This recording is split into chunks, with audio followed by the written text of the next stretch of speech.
I'd like to call to order the regular Township Board meeting for Chesterfield Township for Tuesday, October 11th, 2022 at 7 p.m. Could we all stand for the Pledge of Allegiance?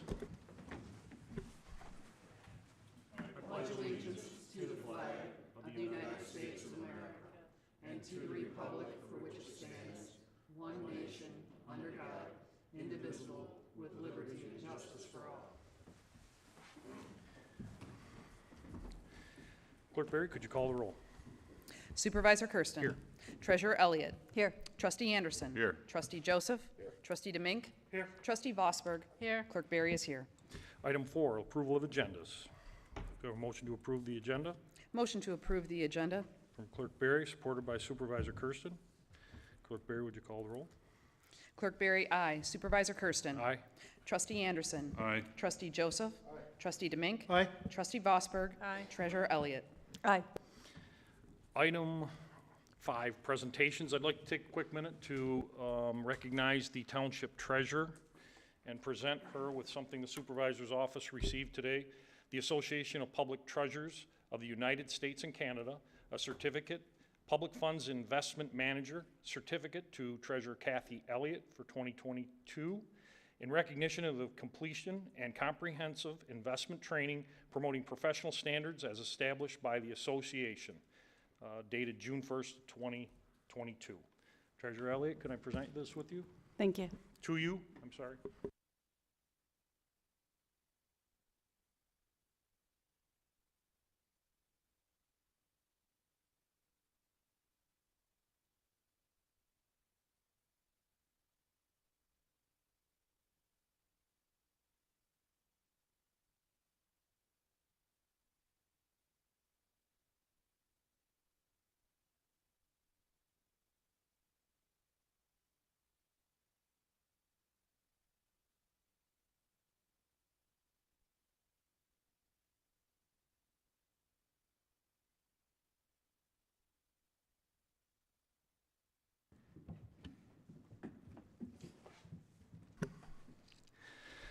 Additional presentation will be from the Supervisor's Office.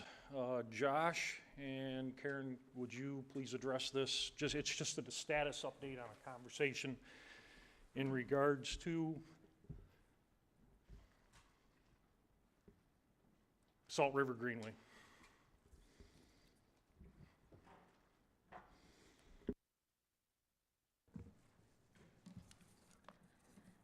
Good evening.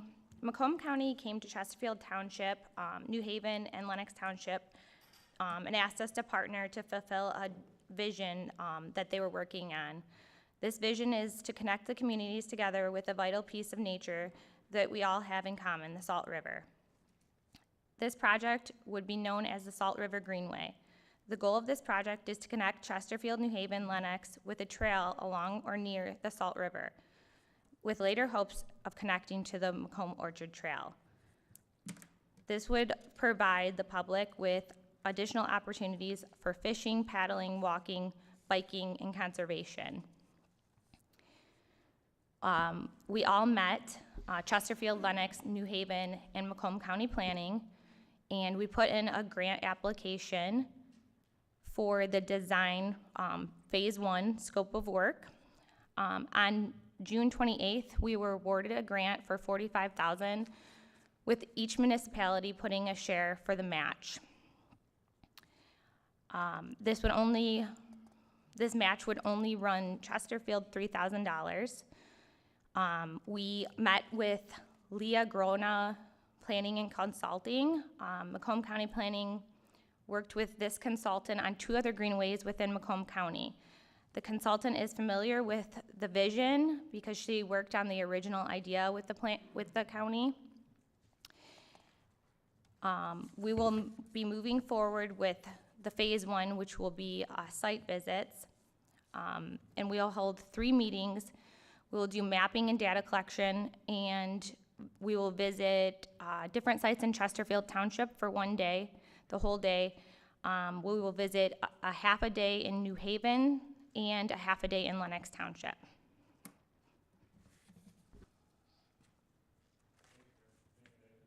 Yeah, I just want to say in closing, great job, Karen. that, you know, this is, once again, a unique opportunity and totally collaborative. And what's great about these opportunities is it seems like Macomb County is approaching us with more and more as we get better and better at these grants and the things we do. So I'd really like to tip the hat to Macomb County and all those people involved to get this, because once again, there's a lot of people going after these grant dollars, and it's good to see that we're bringing more of it into the community. And just to add on, this parcel, this ties into the parcel that the township just acquired from a real estate development on the Washington, New Haven Road area, the 11-acre parcel that we had acquired about 3 months ago. So thank you very much. I appreciate it. And I'm not sure if the board had any specific questions in regard to that. Treasurer Elliott, please.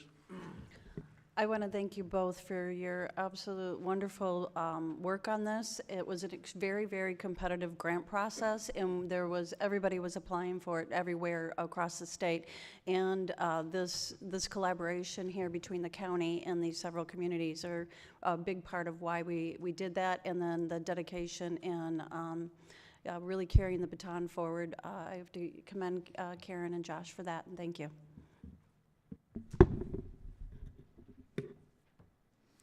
Thank you. Trustee Vosberg, please. Thank you. I'm so glad that you gave that report of how far we have come. I feel like a grandma talking right now, because years ago, took a sheriff boat ride up the Salt River as far as we could go. We couldn't get much past the 23-mile bridge because there was too much debris and things in the way.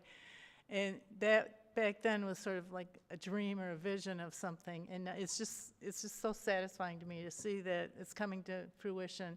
It takes a long time sometimes, but when we're patient, good things happen. So thank you all for your work. Thank you, and we'll keep everybody up to date on as this progresses moving forward. Item 6, department reports. Clerk Barry, I'll start with you. Sir, thank you. I appreciate that. As some of you know, I was chosen to be, by this board, to be the delegate representative for the employer at the MERS 2022 conference up in Traverse City, Michigan, last month. And what I'd like to do is just take this opportunity to give a very brief report to the board on that conference and some of the points that were brought up. Very enlightening, and I'd like to just brief the board on those things. There were several elements to this conference, one of which was a business meeting that started off the conference, and this was an opportunity not only to elect delegates to the MERS board, and for those who are unfamiliar with what MERS means, it's the Municipal Employee Retirement System. So it is the pension system that many municipalities belong to in the state of Michigan, including Chesterfield Township. Some of the points that were made at the morning business meeting is, number one, that the portfolio was designed to be resilient during market downturns, but the global political landscape has created quite a bit of uncertainty in the markets, and that makes active management of that portfolio more challenging. However, they wanted to assure us that even though global markets are down, the MERS portfolio is weathering the storm by reaching the planned benchmarks. It is a diversified 60-40 portfolio, and it is exceeding actuarial rates since 1975.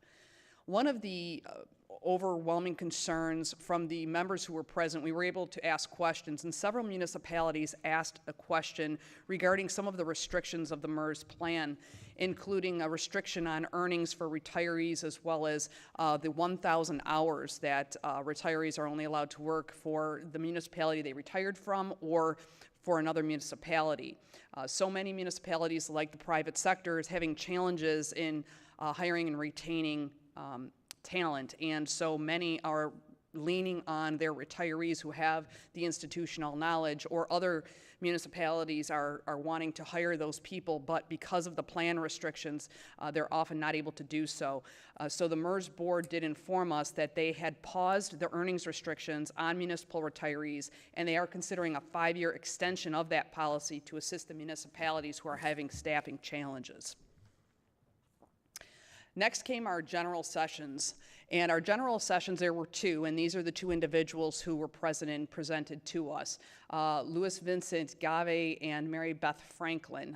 One is a contributing editor at Investment News, and the other is a founding partner and CEO of global market analysts. And these are some of the points that I just wanted to highlight that they shared with us. One is that we are currently undergoing a massive liquidity crisis.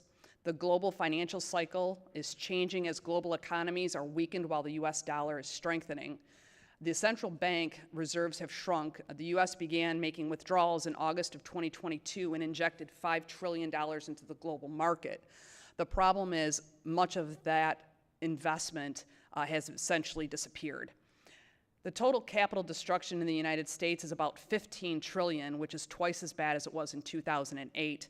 Many of us know the challenges that municipalities faced in the 2008, subsequently after the 2008 crisis, and they wanted to let us know that we need to be vigilant and mindful of how we manage municipal finances in the fact that we look like we have a harbinger, perhaps, to indicate that we may be in for a rougher ride even than we were post-2008. The reasons for this that were given was that there was an incineration of venture capital into tech stocks and cryptocurrency. Essentially, that money and that investment did not produce realized returns, and therefore that money is essentially gone. There's been a movement from globalization to deglobalization, and their word, weaponization of energy in global economies, has drastically changed and destabilized markets and caused an inflationary environment, which we're dealing with now. It was recommended that energy and economic policies, of main global players such as China, Russia, and the United States are impacting our fiscal strategies, and that energy and investment is returning to hard asset-based equities, as well as capital investments should be deployed to energy and emerging markets. Those were their recommendations as we go forward in managing municipal finance and our retirement plans. We then had several breakout sessions, but I've decided to focus on two of them here for us that I felt were particularly relevant to some of the challenges that we face here in Chesterfield and the concerns that some of our employees have. And one is that the defined benefit funding and our AAV, which is our actuarial value. Some of the points that were made during this session were that employees can take funds out of the trust when they terminate, and that MERS offers an employer phase-in contribution funding option for those who need it or who desire it. Most MERS groups, of which we are one, are funded at 60 to 80%, and all MERS participants are scheduled to be 100% funded within 30 years.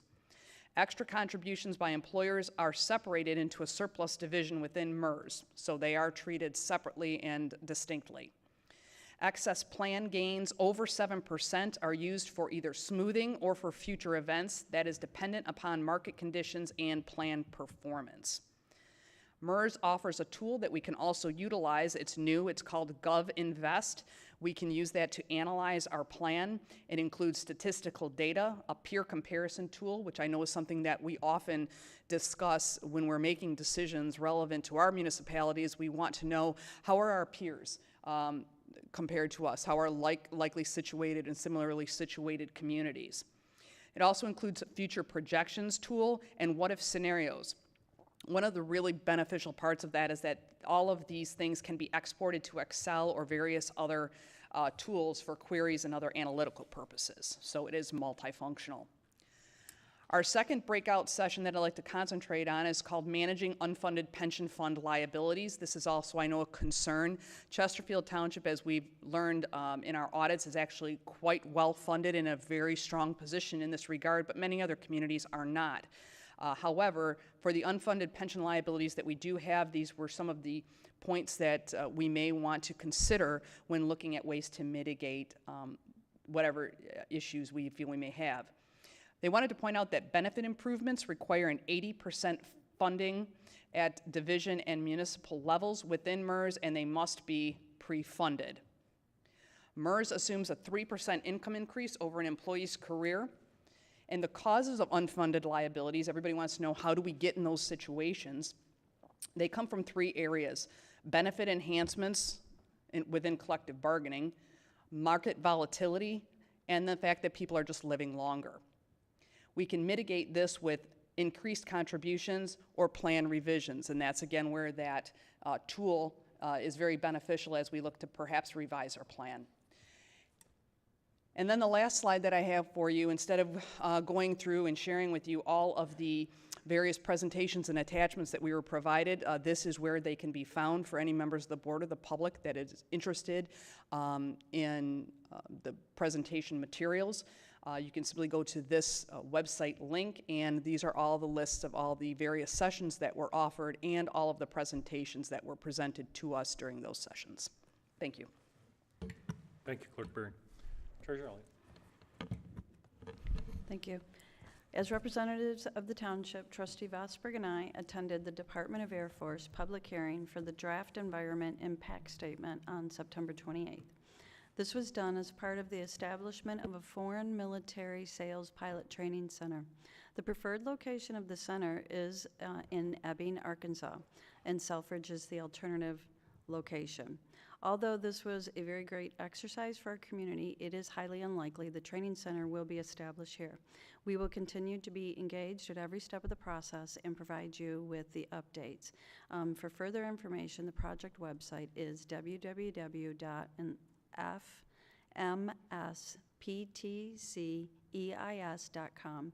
Again, that's www.F as in Frank, M as in Mary, S as in Sam, P as in Paul, T as in Tom, C as in Charlie, E as in Edward, I as in Ignis, Ira, and S as in Sam.com.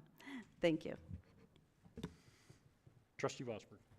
Thank you. As a follow-up to the report that Treasurer Elliott gave, I just wanted to let people know I learned a lot in that process and was impressed with a comprehensive study that looked at noise impact, land use, environmental justice, and interesting children and elderly impacts, biological resources, and air quality.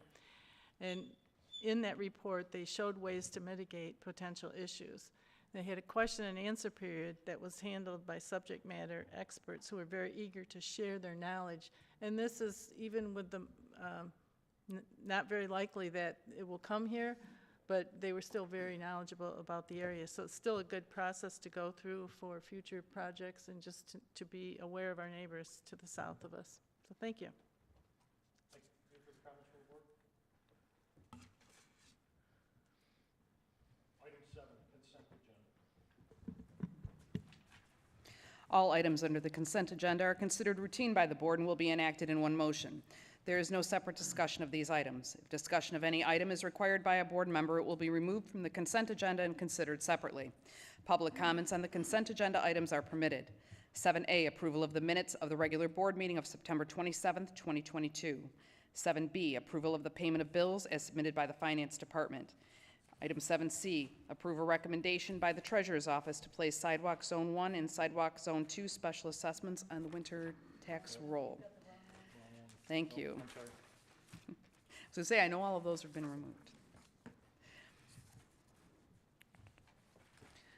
Approve a recommendation from the Department of Public Safety to renew existing maintenance agreement with DVS Analytics in the amount of $7,129 beginning January 1, 2023 through September 31st, 2023. Do you have a motion to approve the consent agenda as read? Motion. Just a point of clarity. Point of clarity. Trustee Joseph. We got our agenda packets late again, and then there were several drafts. I'm confused about what we have on the consent agenda. If I could just quickly make sure I have it right, it's the approval of the minutes, payment of bills. We've gotten several versions of the agenda. They seem to be getting later and later in the week, but just to be clear, we're voting on the consent agenda that includes approval of the minutes, approval of the payment of bills, and C, the approval or recommendation regarding existing maintenance with DVS Analytics. That is correct. Is that the entirety of the consent agenda? That is correct. Thank you. Do I have a motion to approve the consent agenda as read and presented? So moved. Motion by Support. Clerk Barry, supported by Treasurer Elliott.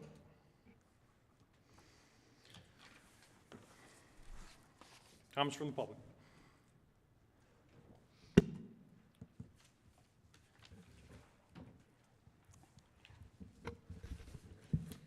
John Spica, 53978 Connor Drive. I'm a taxpayer, a resident, a homeowner, and a candidate running for supervisor in Chesterfield.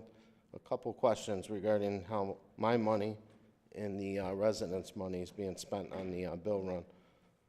I noticed for the supervisor's office, I noticed that there was a revolutionary print Township polo in the amount of $137.87. And my question is, at $103,000 plus benefits, I mean, I don't think the township should be paying for your attire to the board-appointed supervisor. So I have a problem with that. The other issue that I noticed on the bill run, and it's starting to become a habit, and we need to end this like immediately, is I didn't see where the fuel costs were on the bill run, on this bill run. So on the last two bill runs, they've been backdating the fuel costs. We need to be consistent on the bill run and keep up with it and current with that pattern. So I'm not happy with the fuel costs not being on this bill run. And then the other thing is that I noticed on there, and if the treasurer could possibly explain, there were overpayments and duplicate payments on the bill run on 4 separate occasions in the amount totaling $1,324.46.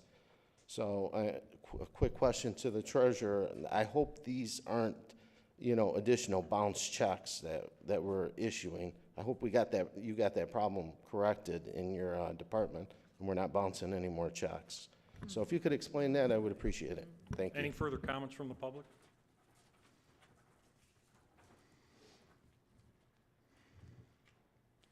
Seeing no comments from the public, bring it back up to the board. Any comments from the board? I have a motion by Clerk Berry, supported by Treasurer Elliott, to approve the consent agenda as presented. Clerk Berry. Clerk Berry, aye. Treasurer Elliott. Aye. Trustee Anderson. Aye. Trustee Joseph. Aye. Trustee DeMink. Aye. Trustee Vosberg. Aye. Supervisor Kersten. Aye. Item 8, public hearings. There are none. Item 9, irregular agenda.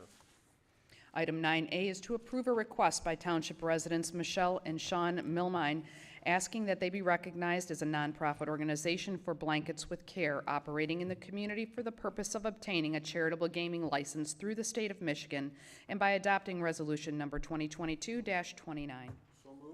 A motion by Trustee Joseph, supported by Trustee DeMink. Mr. Milmine, I think this is your agenda. You want to make a brief presentation and tell us what you're about. Sorry about that. First thing I want to say thank you for tonight, and my wife, as far as I know, she wanted to be here, so sorry that she wasn't feeling well.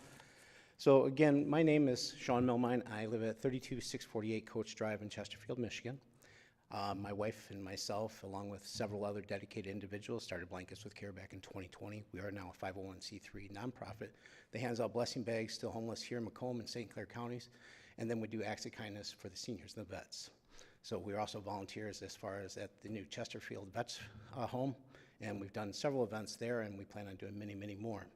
So tonight, just to give you a rough idea, one of the things, the reason we went to the Gaming Commission is since 2020, a standard blessing bag that I have here, and I'll show you the stuff that I have in it, has went from about a little over $5 to now almost between $8 and $9 per bag, mattering on the time of the year it is and what we put in it.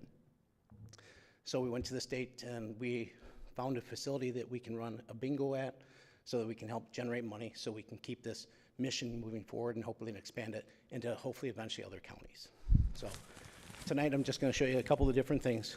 We started with a nylon bag so they can carry it.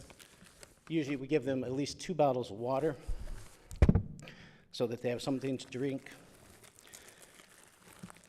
A large pack of the baby wipes so that they can actually wash, since many of them do not have capabilities to get to a proper place to get cleaned up. Fruit snacks, granola bars, crackers, a soup,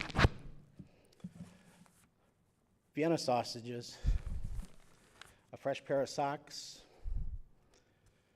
So this right here, this is a standard blessing bag. They have a mask, spork, and there is a couple of Slim Jims in here.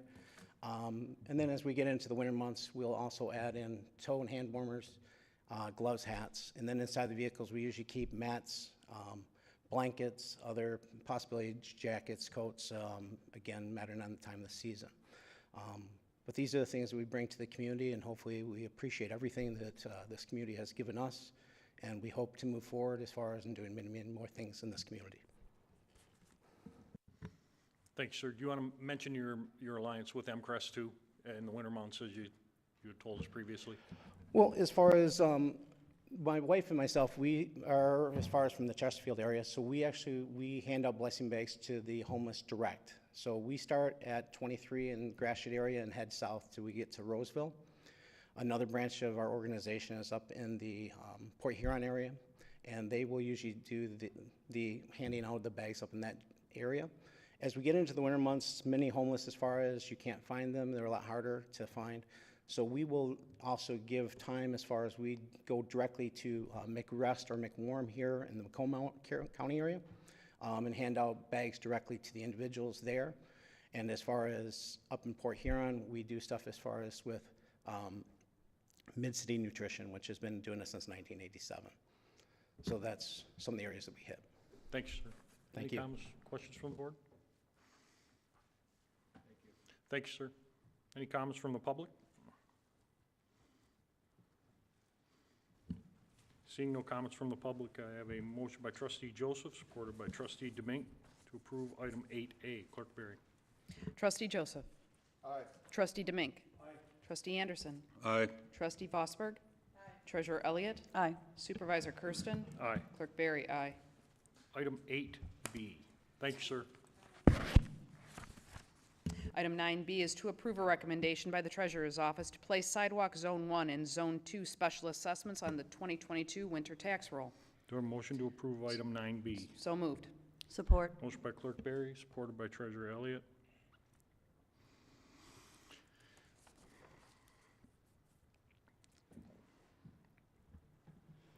Items, this item along with all the other special assessment items that are on the agenda tonight are formality. They were on the consent agenda, and the clerk had felt that they each should have a roll call vote, so she moved them to the regular agenda. And they're a basic formality we do year after year. Any further, trustee Vosberg? Thank you. So this also means the work will be done before the December bills go out? Yes. Okay, thank you. Trustee Joseph. Just a point of clarity, this idea that the consent agenda items were the appropriate place, given that this is year to year, certainly the renewal of special assessment districts, but sidewalk zone 1 and 2 special assessments don't seem to be a year-to-year expenditure. And I'm curious, the question I had was the money that was talked about for zone 1 and 2 seems quite a bit higher in terms of what we're approving now. So could you speak to what was anticipated and what is being asked to be approved now? We're not approving the dollar amount.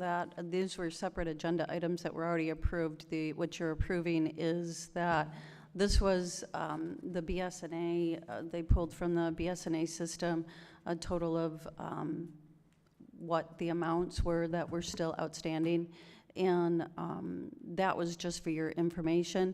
I don't have the breakdown of that. Of that report, there's just that one attached page. So what we are approving tonight is just that when I say year to year, special assessments are placed on the winter tax roll, and that's what we are approving, is that the board is putting them on the winter tax roll. No, I understand that. The original estimate was somewhere closer to half of what is being approved for the total assessment tonight.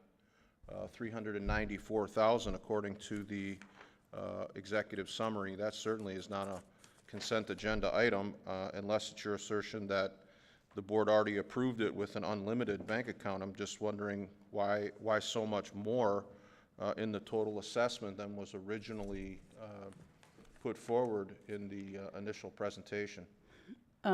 David, if you look at that a little bit closer, so it says the total assessment for sidewalk zone 1, you are not approving this dollar amount. This was put as just so that you could see the BSNA report for this. So for sidewalk zone 1, the total assessment for that zone 1 was $185,000. That is not the outstanding balance. For the total assessment for sidewalk zone 2 was $209,000 with a total of $394,000. Again, you're not approving that dollar amount. You've already approved that in a previous. All we're doing is saying that we are approving the agenda item reads, approve a recommendation by the Treasurer's Office to place these sidewalk zone 1 and 2 as special assessments on the winter tax roll. This was just supporting documentation as a report from BSNA. And these are not the final numbers because they may have changed. They may change as people pay those off before the winter tax roll. Those may be any dollar amount less, if that makes sense. No, it doesn't, but I think there's sufficient votes to approve it anyway. But the total principal in the last column is $312,000 with, well, you can see it just as easily as I can. I bring this up only because I think we should have this discussion as we get into zones 2 and 3 and then 3 and 4 as we continue to move forward with the multiple zones. I'd like to have a more accurate, representation of what we're potentially allocating and putting on the tax rolls, prior to the approval. So, thank you. So the total assessment was $394,000, but the total principal balance left for the tax rolls is $312,000, and that's for both zones. And that's what this is your BSNA report. This is the report, and it is an accurate report, although it may not be understandable to you because it's the first time you've ever seen it because of BSNA. This is a brand new BSNA report available through a brand new system, and most people have not seen it. Thank you. And it's not difficulty in understanding it, Mr. Supervisor. It's the numbers that we talked about on the front end, and then what we're actually putting on the tax rolls is the issue that I have. Whether it's in a BSNA format or Word or any other document, it's not a difficulty in understanding it. It's in having accurate numbers on the front end. That's the concern. I understand. I think I understand your point. And what we'll do is we'll give you performance measures. Just a quick comment. I don't have the numbers in front of me either, but we are monitoring it in both zones. We're performing above expectations as it was originally presented. The return is higher. And as far as its performance and rollout, I can get you that data. We are capable of doing that. I guess the issue is we don't really have a way of predicting how many residents are going to opt for the financing piece of this or how many are going to pay up front. I realize that's a difficulty, but in the first 2 zones, we'll glean some information about the subsequent zones, and that's what you're talking about. Correct. Perfect. Absolutely. Thank you. Am I missing anything, Steve? Am I spot on that? Thank you. Okay, thank you.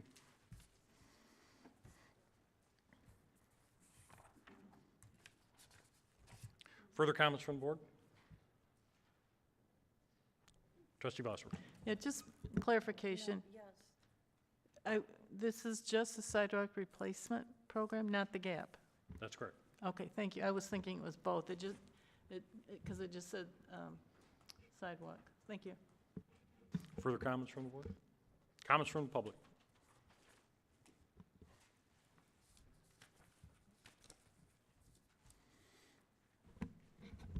John Speaka, 53978 Conner Drive.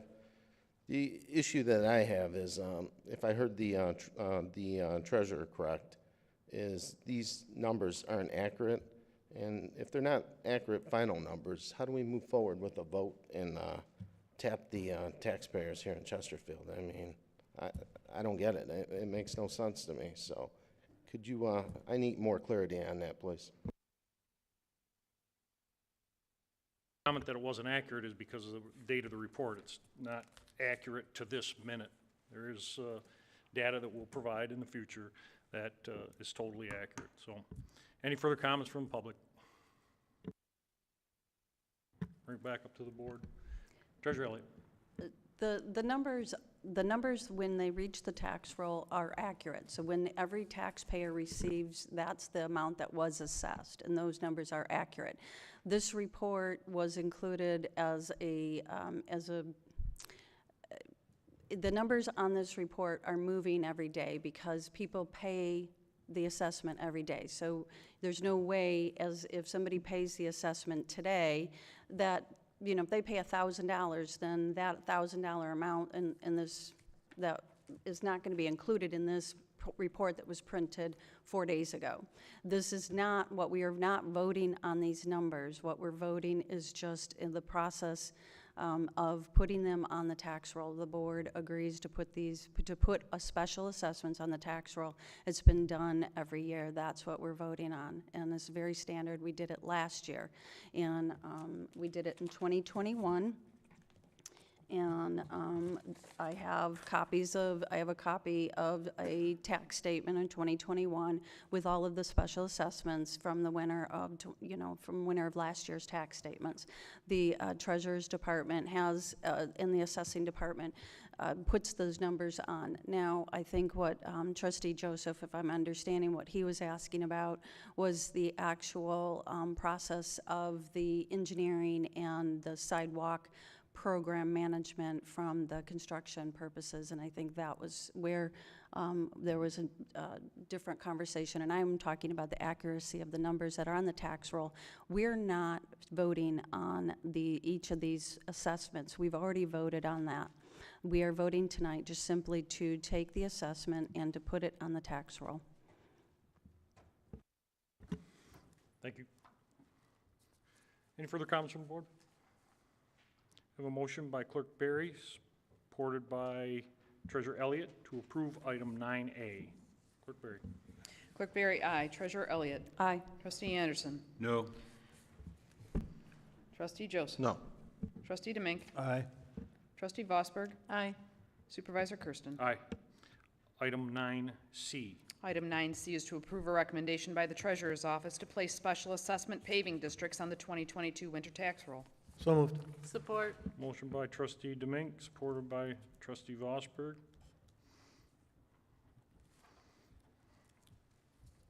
Treasurer Elliott, do you want to address this again, or same principle? It's really just the same, every special assessment, and the only alternative is if the board doesn't do this, we will be paying for postage to send out a separate billing. So this is really, when we put it on the winter tax roll, I have an email from the Macomb County Treasurer's Office that says that this is very standard, that all communities pretty much do this unless they want to bill all of these special assessments separately, which is highly unusual. Thank you, Treasurer Elliott. Any further comments from the board? Comments from the public?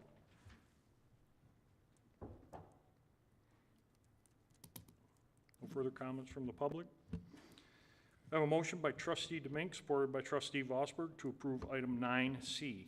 Clerk Berry.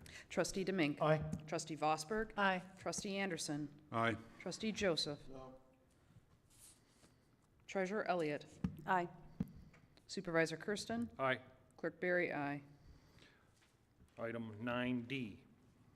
Item 9D is to approve a recommendation by the Treasurer's Office to place the attached list of 2022 street lighting special assessments district on the 2022 winter tax roll. Do I have a motion to approve? So moved. Support. Support. Trustee Vosberg, supported by Clerk Berry. Again, Treasurer Elliott, redundancy? Yeah, it's redundant and special assessment. We didn't have to go through this process last year when we did this, and I am assuming that most of the board members have done this year after year. Those who have served for 10 years have been proving special assessment districts on the winter tax roll for the 10 years they've served on this board, and but this year might be different. But for me, I'll continue to do this because I don't want the township to pay for a special billing cycle. Thank you. Any further comments from the board?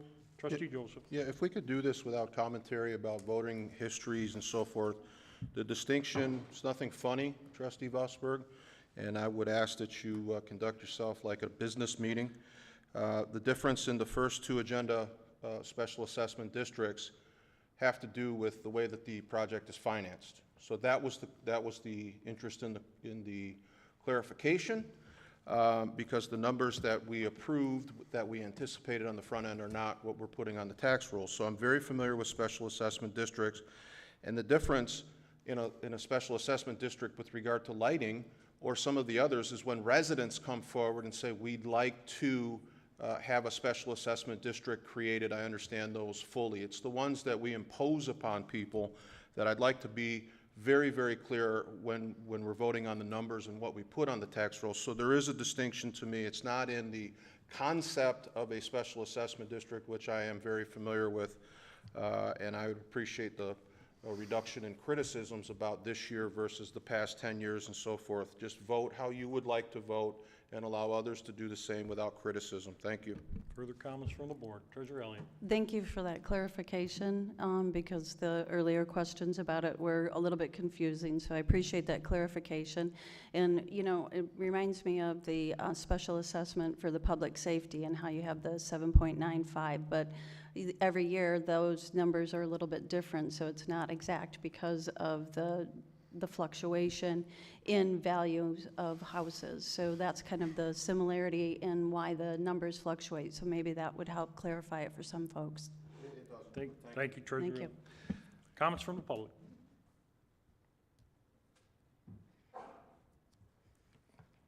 Comments from the public?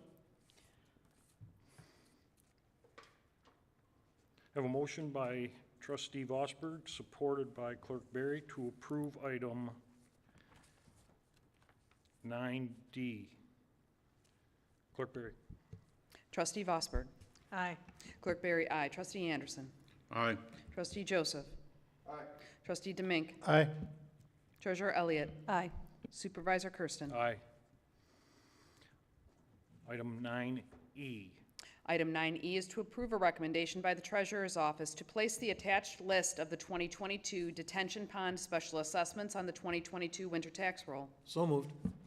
Motion by Trustee Deming, Second. supported by Clerk Berry.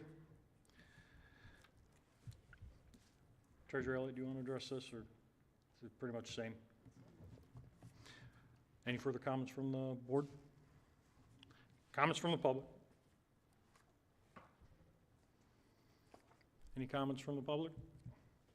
I have a motion by Trustee Demink, supported by Clerk Berry, to approve item 9E as read. Clerk Berry. Trustee Demink. Aye. Clerk Berry, aye. Trustee Anderson. Aye. Trustee Joseph. Aye. Trustee Vosberg. Treasurer Elliott. Aye. Supervisor Kersten. Aye. Item 9F. Item 9F is to approve a recommendation by the Treasurer's Office to place delinquent trash bills on the 2022 winter tax roll. I have a motion to approve item F. Motion to approve. Support. Treasurer Elliott, supported by Trustee Vosberg.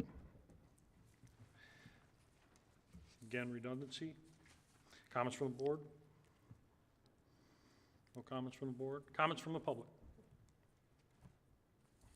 Any comments from the public?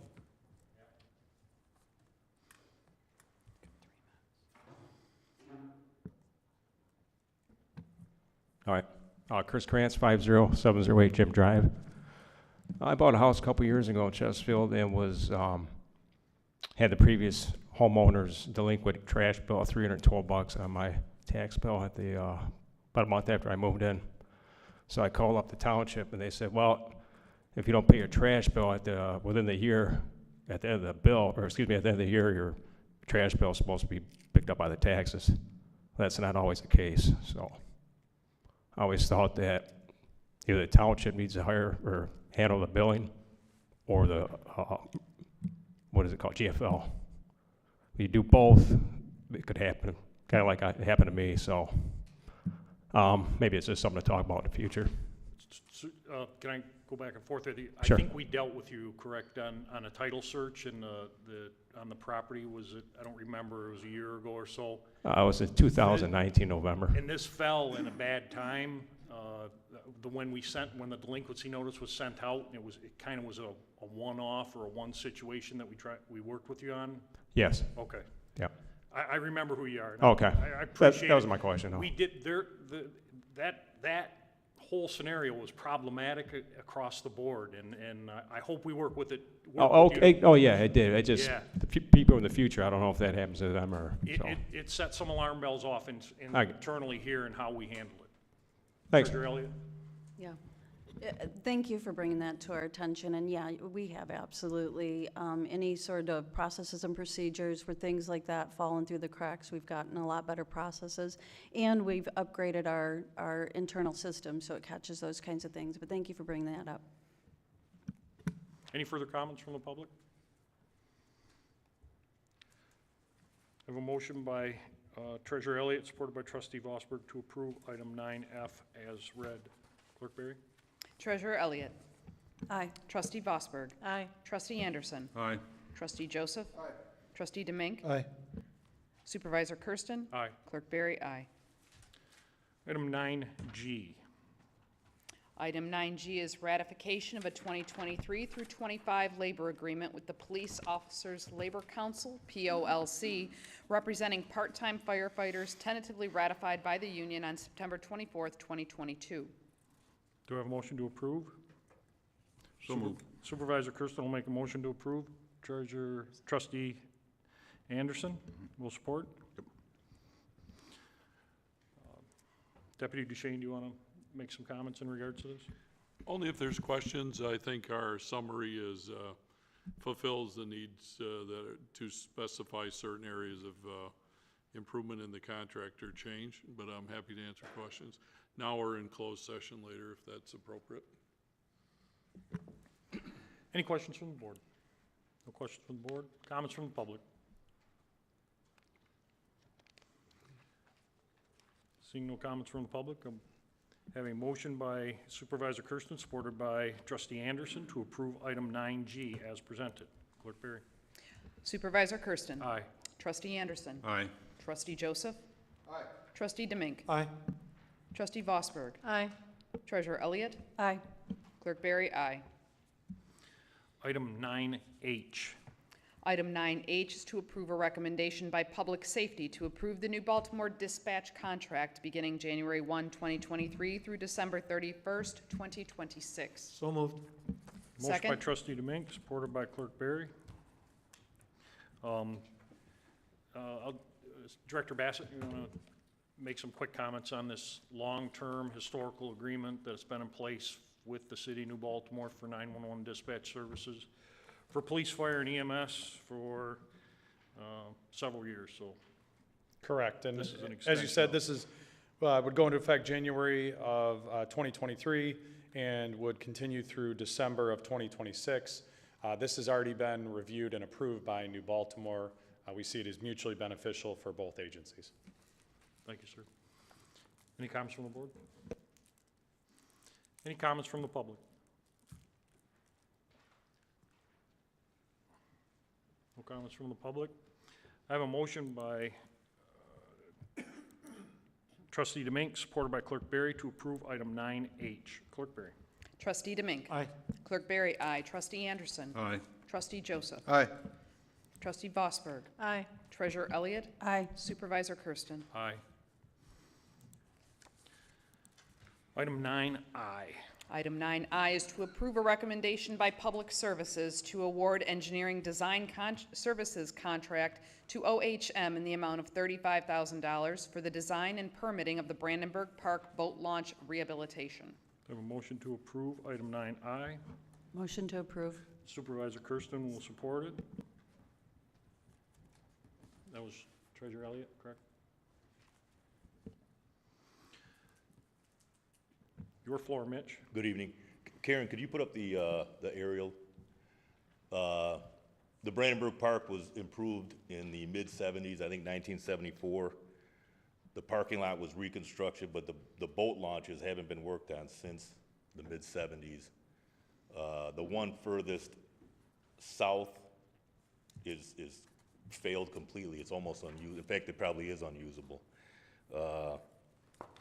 This item is to award the design and permitting services to OHM to receive bids or an invitation bid to repair that boat launch.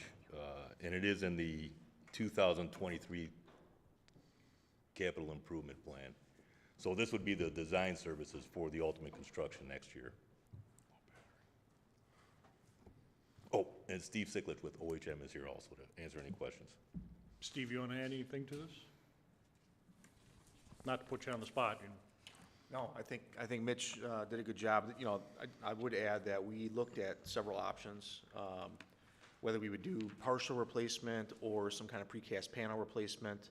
You know, the window to do this work is fairly small. It's basically between now and April, because then you get into the fish spawning season and you can't do work in the water. So you're dealing with cold weather work, which obviously drives the cost up. You have concrete that extends about 80 foot into the lake. So that whole area has got to be sheeted off and dewatered. So it's a major undertaking. We looked at several options. They all came out nearly the same as far as price. This gets you a brand new launch, the full width. Thank you, sir. Comments from the board. Trustee DeBing. Question to OHM and Mitch. So we're going to yank out the concrete. Are we going to extend those docks any farther out? Are we going to use the existing ones? Because from a guy who uses it quite often, those docks need to go farther out. And like now with the water dropping, you almost have to put your truck way in the water to get even a 21-foot boat out. Is there what's the design, or if we can ask you on that, Steve? The plan is to reuse the existing docks. Now, those would be pushed or pulled further in or out of the lake as the water level changes. So, and that's why that ramp is 80 foot long, to accommodate that when the water level drops, to actually push those further out. So whether or not that's happening, you know, in a timely manner, I guess is a different discussion, but the plan is to reuse those existing docks. Okay, because I know that's a concern from a lot of the boaters when I've been down there myself with my boat and stuff like that, you know, the water dropping, and I mentioned, called over to Josh, and the guys, hey, can you push them out farther and stuff like that, because it's busy on the weekends, I can guarantee you that. It definitely gets its worth, but thank you. Any further comments from the board?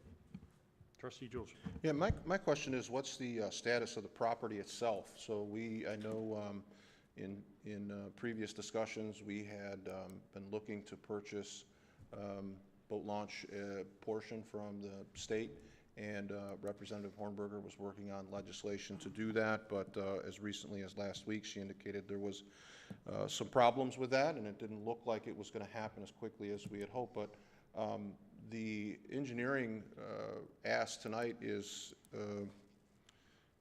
only $35,000, but this is a project that will creep near $1 million, certainly well into 900K. Is that better, Mitch? We're going to do an invitation to bid. I guess it could happen. Well, we expect it to be less. 937 is what's in our packet. Right, so, right. I'm aware of that. Get into that and contingencies, you know, at any rate, it's a lot of money. And the question really is, do we own the land, and do we have any concerns about, you know, the state of the ownership of the property, and we're putting $1 million into something that we don't own? So, real quick, that portion of the park is ours, belongs to Chesterfield Township. The negotiations with the state of Michigan are ongoing.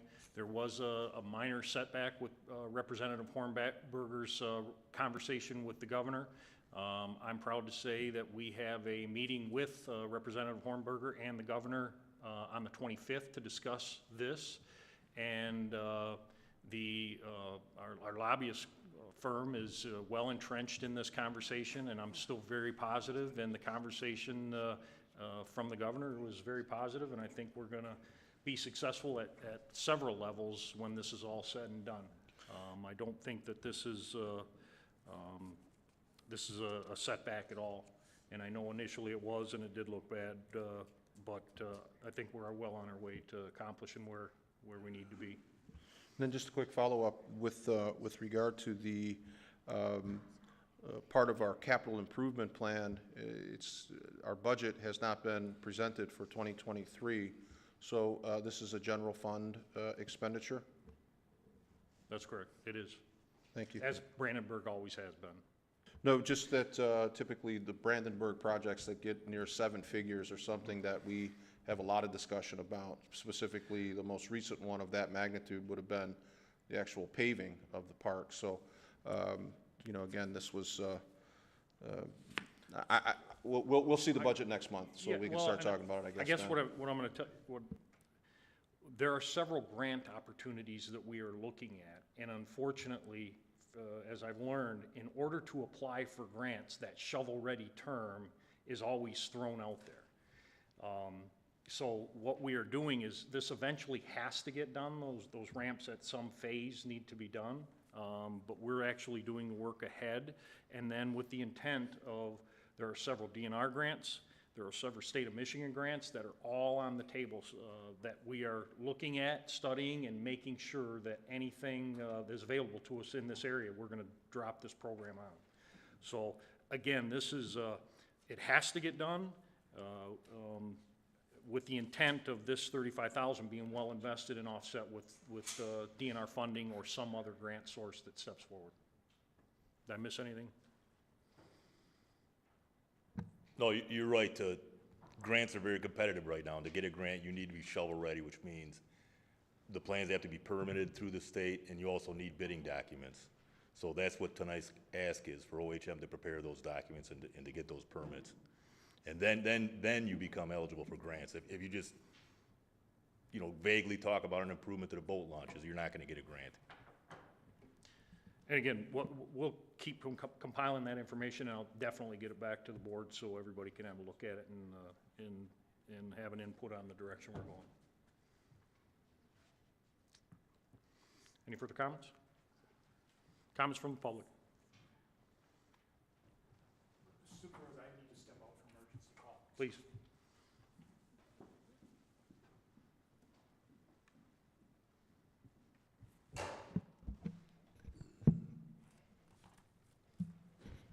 John Speaka, 53978 Connor Drive. I've got a couple issues with this. Are we gonna continue, or are we holding?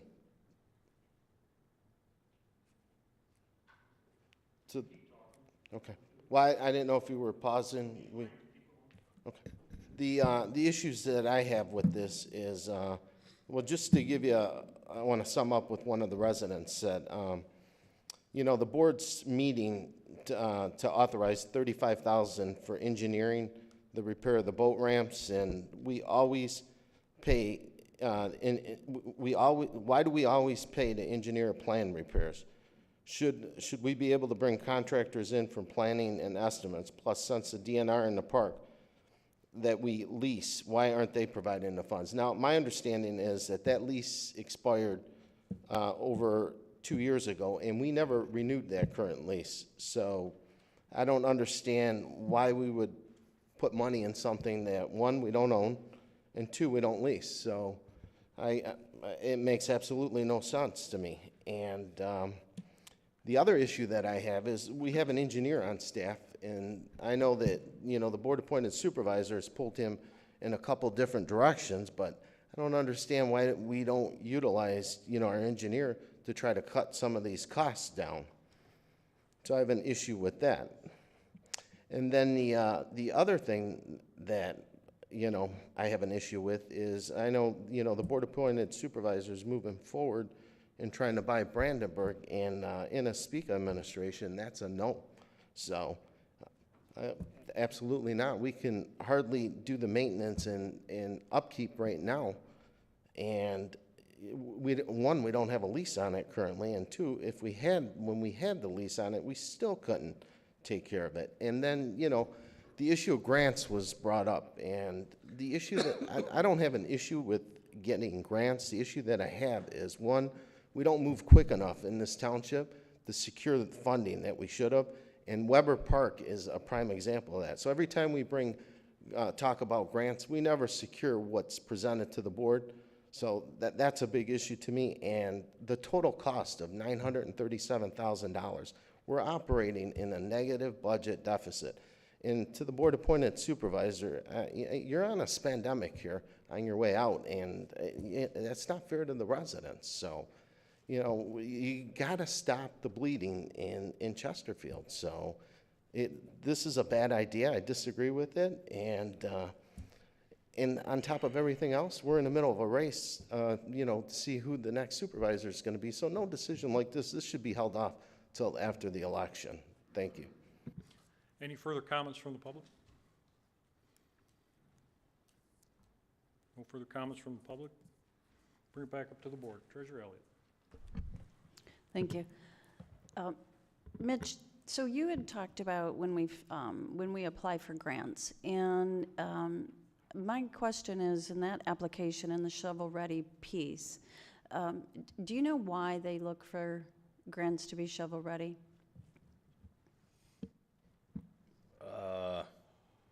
It's a good, I guess it shows a further level of commitment to completing the job. Right.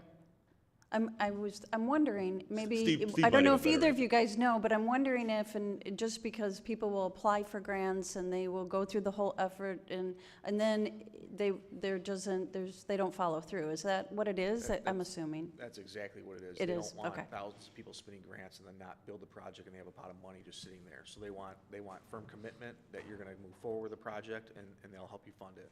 Right.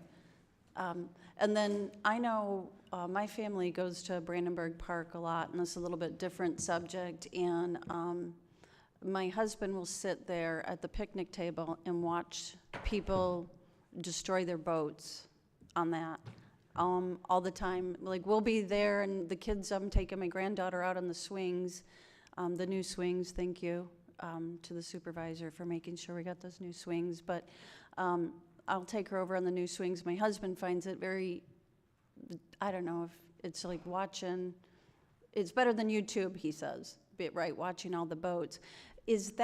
Are the boats, like, I'll hear them scrape across the bottom, and I don't know anything about any of this, but is that because what is that? Is that the incline that it is? You're shaking your head, yes, it is, okay.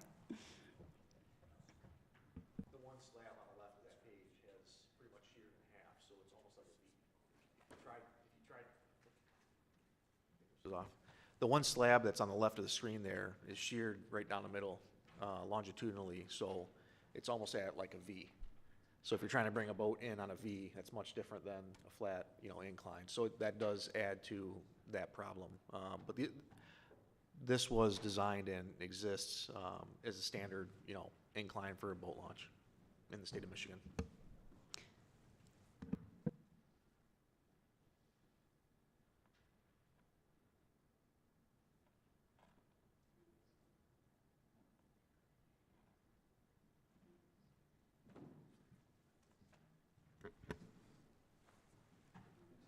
Excuse me, didn't mean to interrupt you. Any further comments from the board? No further comments from the board? Trustee Anderson? Yeah, just looking at Brandenburg Park, I think it was 2014, a previous board by a 4-3 vote spent $1.4 million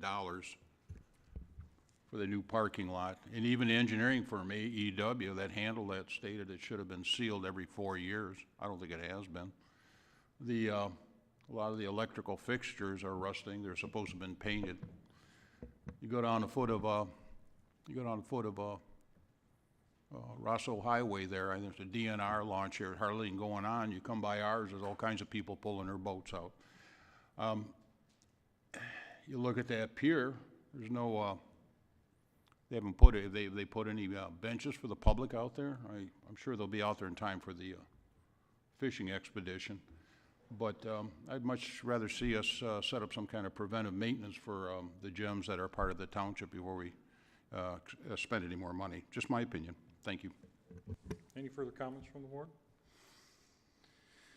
I have a motion by Treasurer Elliott, supported by Supervisor Kersten, to approve item 9I. Clerk Berry? Treasurer Elliott. Aye. Supervisor Kersten. Aye. Trustee Anderson. No. Trustee Joseph. No. Trustee Demink. Aye. Trustee Vosberg. Aye. Clerk Berry, aye. Item 9J.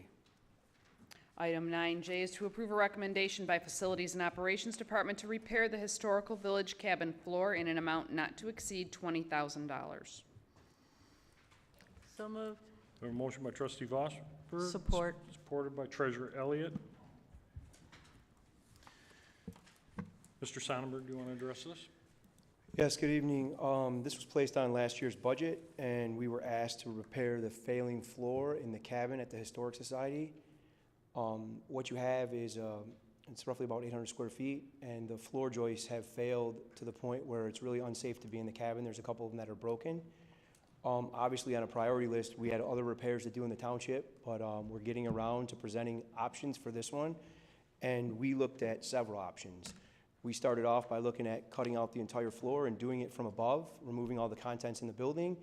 After talking to several contractors, it's kind of a hard job to get people involved in, so we finally found the gentleman who helped to set up the pergola in the senior program. He's a well-known local carpenter. We had him go over there, take a look, and he had a different solution. They were willing to do it from below, which means they're gonna get underneath in the crawl space, they're gonna jack the floor up without taking any contents out of the inside, and replace those floor joists, and then in about 10 spaces under that floor, they're gonna, after they replace the floor joists, they're gonna sister 2x4s and put pieces of plywood up in the really bad substrate areas. So we approved this repair. We're bringing it back to the board as requested, and I'm here for any questions or comments.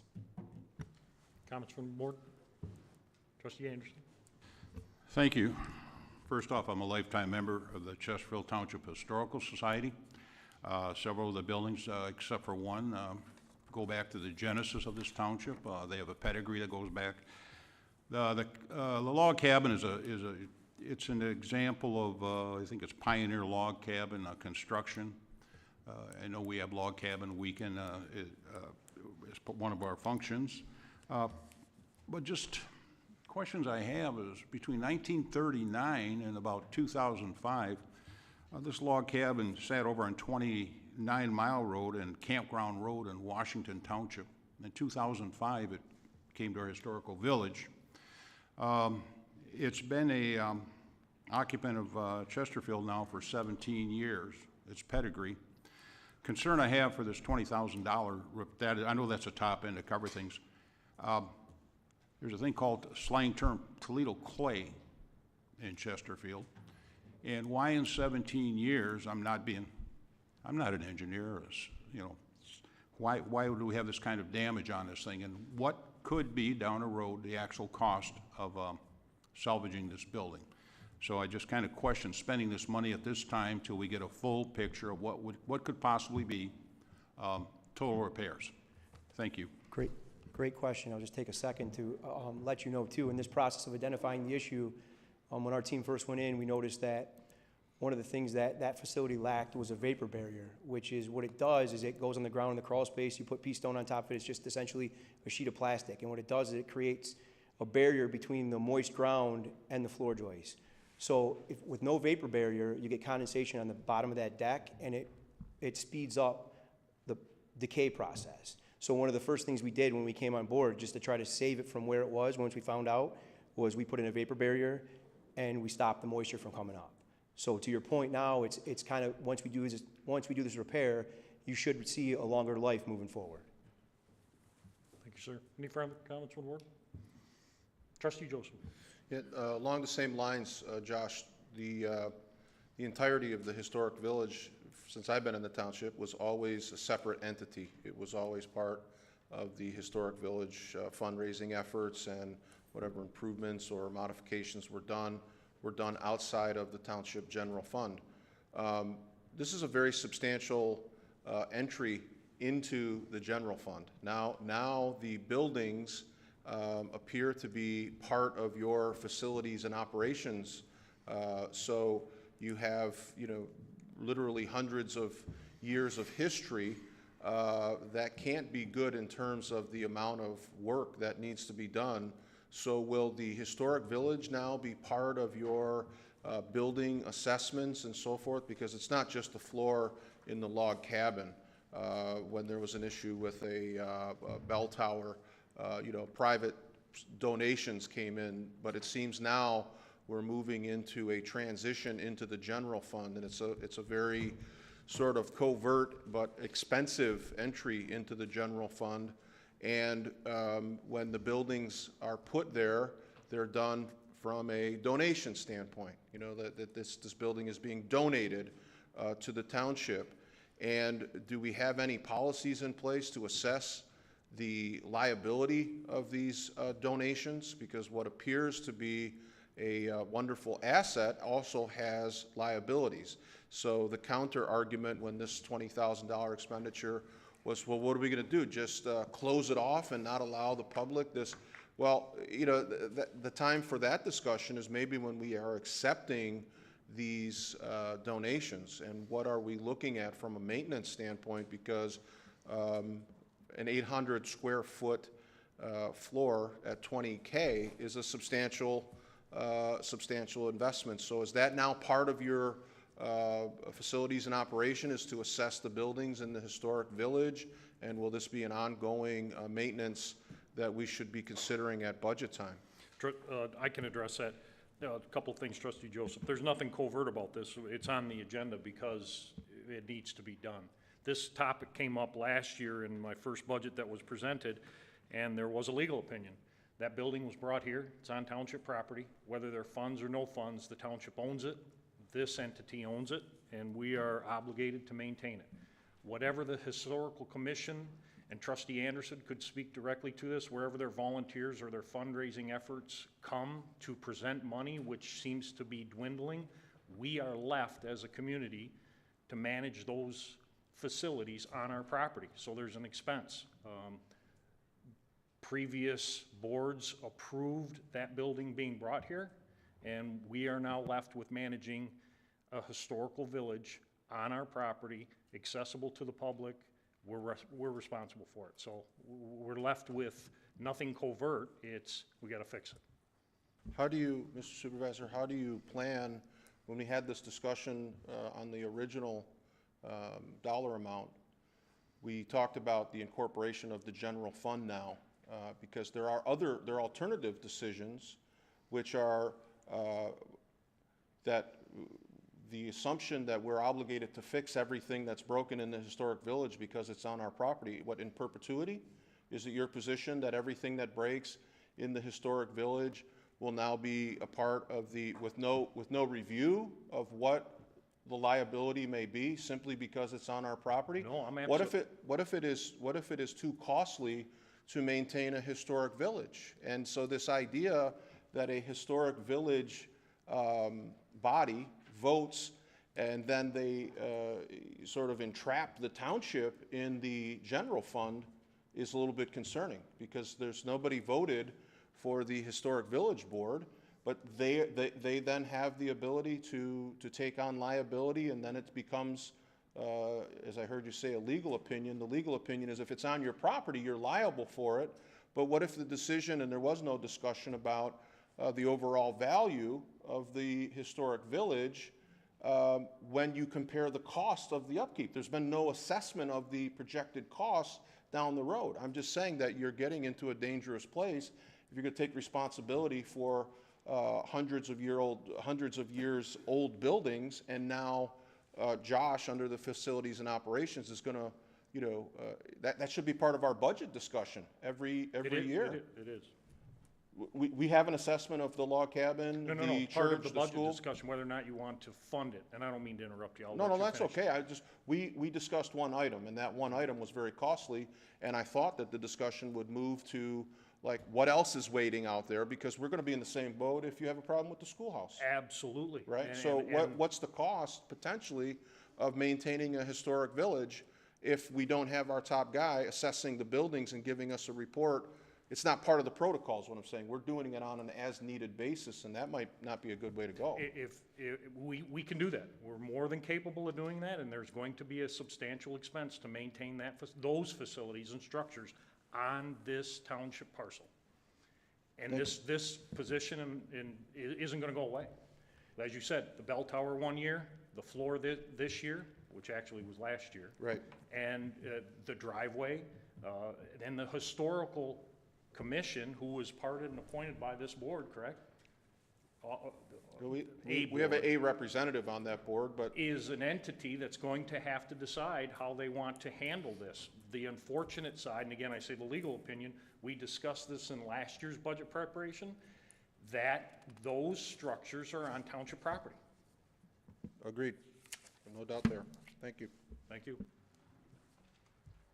Trustee Vosper. First of all, it's a historical society that does the programming and operating there, which is different from a historical commission, which would be appointed by this body, but it's not. It's fine. I have not been a member of the Historical Society since its inception, but I've been kind of familiar with some of the things that went on. And now I am a member, also a lifetime member. And there is not one building that went in there without the approval of the Township Board. And it was made very clear from the beginning that all those buildings belong to the Township. So I don't know of any time when a nonprofit organization would be beholden to, would make the Township beholden to repair a building or take care of anything without the board knowing ahead of time that they were going to be receiving and installing that building. I appreciate Trustee Vosberg, and that's the point I was trying to make, that the board had decided to move those buildings here, so I appreciate that. Thank you for the clarity. Treasurer Elliott. Supervisor Kersten, in your time of service to this township, 30 years? Yes. Have you ever seen the township accept any other donations in any other departments?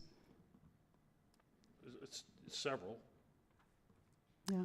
How about you, Director Sonnenberg? Can name a few that you've been here a few years? In my short time, yeah. I mean, we've had, obviously, the first thing that comes to mind was the flagpole, the new flagpole at Brandenburg Park, and several others. And we have members in the community that want to donate, but you have to show that you're good stewards of their dollars and how we take care of the items that are donated.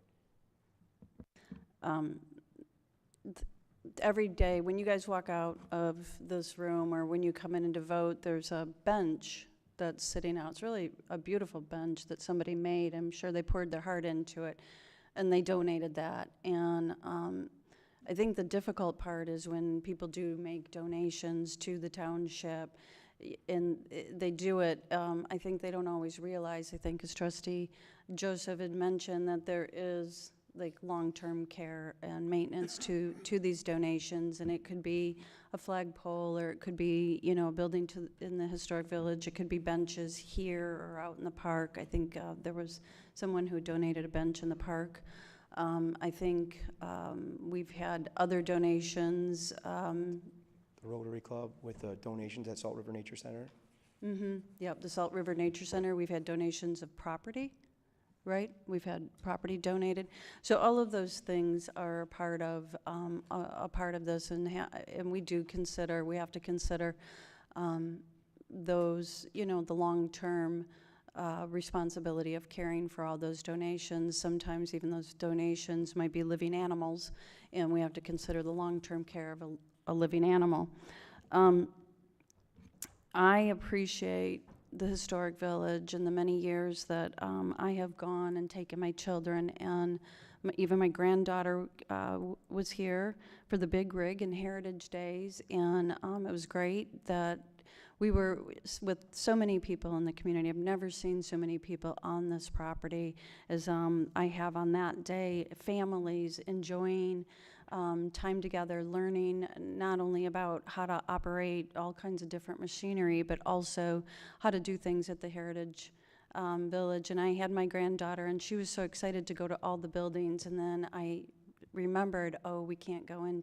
So I understand the value of that to the families and the residents here in the historic village, and I appreciate both of the work of both of the board members who are a part of that, and hopefully we can be creative and come up with ways to raise funds to help offset some of the maintenance over there at the historic village. Thank you. Thank you. Trustee Anderson. I totally agree with the intrinsic value of a historical village. A couple years ago, for those of you, not to plug religion, I'm not, I had the opportunity to be present when a Catholic priest said Mass in the chapel. It's not, you know, that priest, I understand, just met the Pope in the last couple of months, or weeks. See a picture of it, so there is history there. Question I have, getting back to the cabin, we're fortunate to have it. It's a nice donation. It's a nice event. We have a cabin weekend.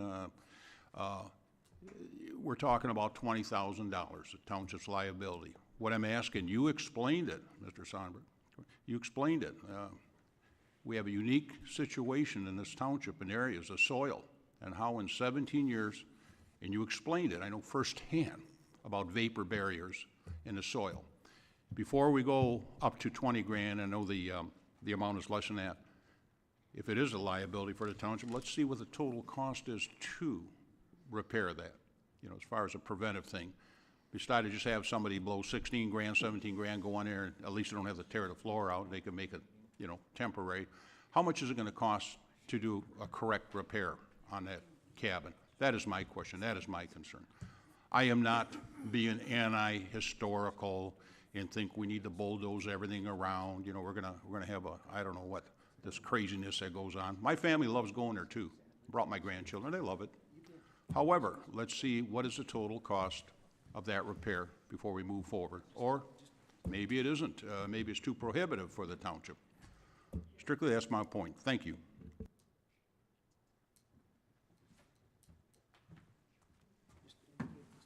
Mr. Super, I need to be excused.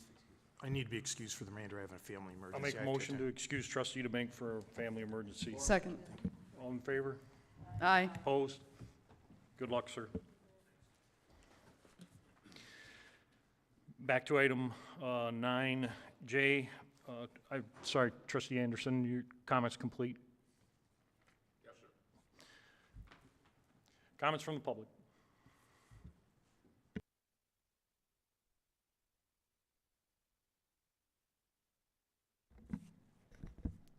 John Spica, 53978 Connor Drive. I remember I was sitting in this boardroom back in December when the $20,000 was pulled out and then it was pulled back in. The comment that I have is this was put in the budget for 22. I agree with that. And we're almost at the end of October now, and I'm disappointed that that repair wasn't done sooner than where we're at now. So I had the opportunity a couple times to visit the Historical Society, and actually Trustee Vosberg invited me in and gave me a tour of that cabinet. So I agree. I mean, it's a beautiful cabinet. No doubt that floor, needs to be repaired. There's no question about that. But we're in October now, and in the 10 months of the year, since the repair wasn't going to be made immediately, and I understand it was already approved in the budget, I mean, I think we could have made some efforts in some fundraising efforts to try to raise some money, because I don't think just by looking at the cabin, and as beautiful as it is, that it's going to stop at $20,000. And I agree with Trustee Joseph. I mean, to the board-appointed supervisor, you've already set like a precedence here that, if something needs to be repaired, now we're going to go to the general fund on this. So, I mean, if your intentions are that, and that's what it sounds like, we're going to do, then you need to set up something separate in the general fund, and you need to figure out where the revenue is going to come, because right now, we don't have the revenue. I mean, we're operating in a negative budget deficit on a daily basis. So, I've been told that you're working on the 23 budget, so I think it's something that, for now, at least for the next 30 days, that you should, work on and consider in putting in the budget. Thank you. Any further comments from the public? I'll bring it back up to the board. There's a motion by Trustee Vosberg, supported by Treasurer Elliott, to approve item 9J. Clerk Berry? Trustee Vosberg? Aye. Treasurer Elliott? Aye. Trustee Anderson? No. Trustee Joseph? No. Supervisor Kersten? Aye. Clerk Berry, aye. Item 10, addendums. There are none. Item 11, public comments. There's a 5-minute time limit. The clock will start when you begin speaking. If you would, please state your name for the record.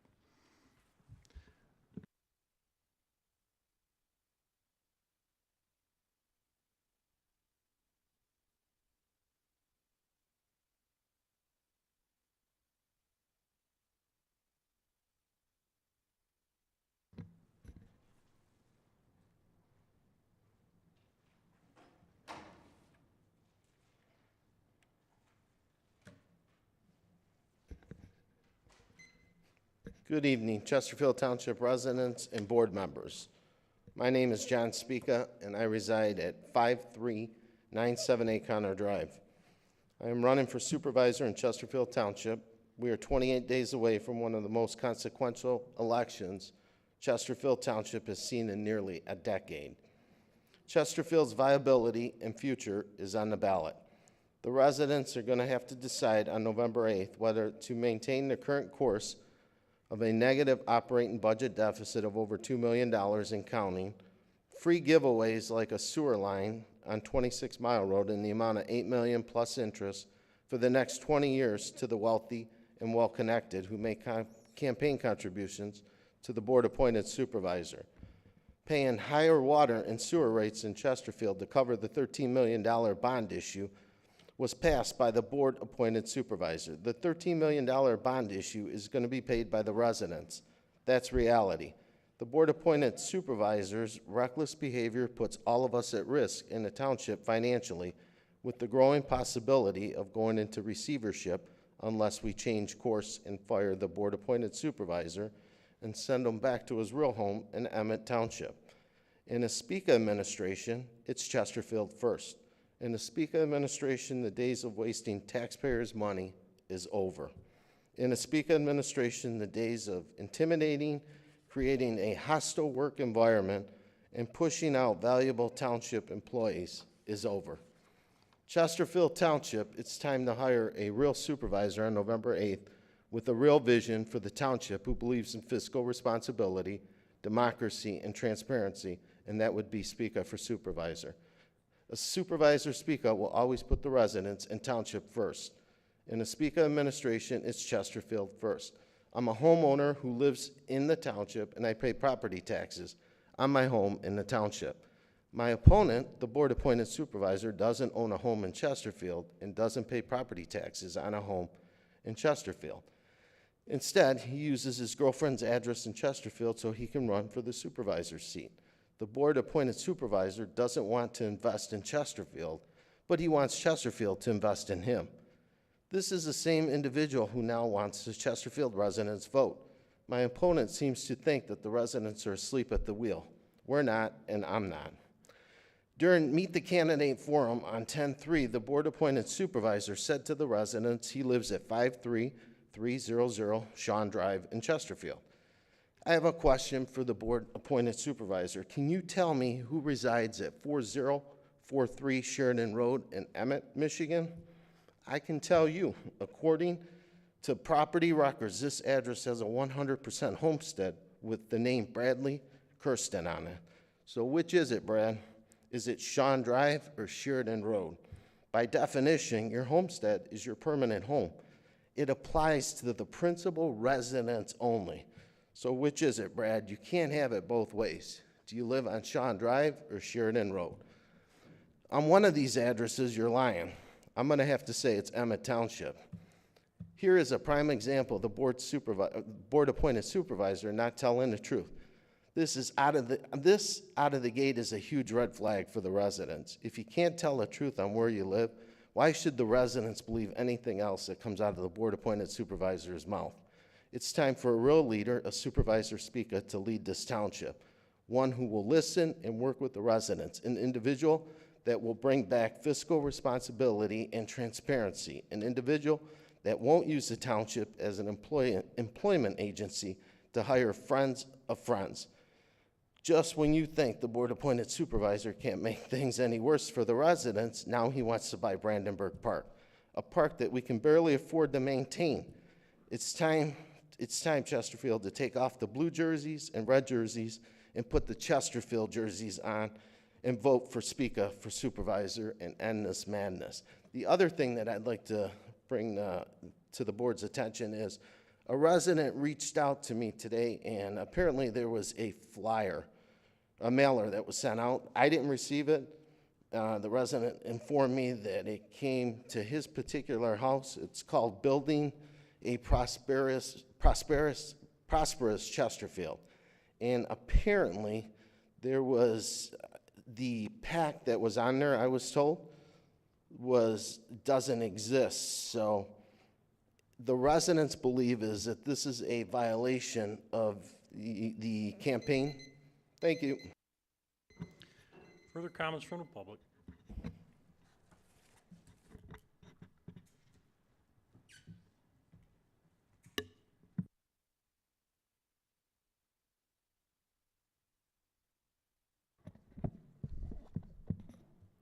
As Mike Orton, 50393 Bauer. I just wanted to say it was good to see everybody that came out to the Chesterfield Fire Station for the fire open house. I'm glad to see that lots of kids and families had a good time.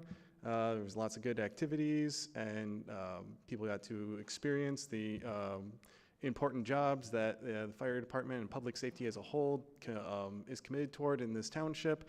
And it was a very good experience. I know that 3 members of the board were there, and hopefully everybody had a good time, and it was enjoyable by everybody. With that being said, there were awards that were given out at that time, and that is something that I definitely have stressed here at this podium before, the importance that small stuff like that has an impact overall on morale and commitment toward people in their jobs and doing good things. However, one of the awards was given out in a situation I think should not have ever even happened. And it was due to a lack of proper manpower within our fire department, where a single firefighter had to go far above and beyond their scope of duty to put out a fire, almost single-handedly.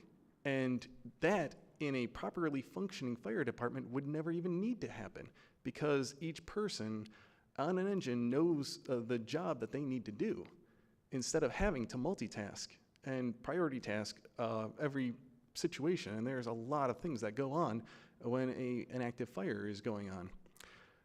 This should be stressful at that the fire department should be expanded with more full-time personnel, and having 1 to 2 personnel per shift, which would be 3 to 6 additional full-time firefighters, would make a huge impact within our growing community, as we are still operating on the same number of full-time firefighters as we did when the township went full-time in 2001, despite a third of the population increase within township borders, not to mention building expansions as well.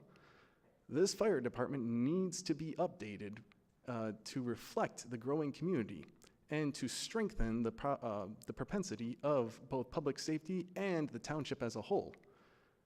Too often, our township fire department is looked down upon by the rest in the county, when it should be looked up to. That should be a good prioritization for the future moving forward for this community. Thank you, and have a good night. Any further comments from the public? No comments from the public? We'll bring it back up to the board. Trustee Anderson, want to start tonight?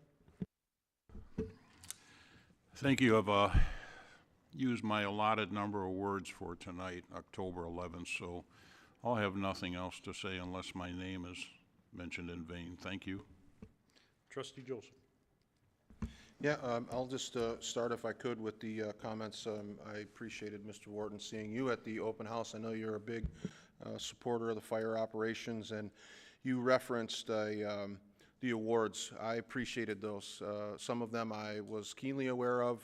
The one in particular was given out to Firefighter Johnson.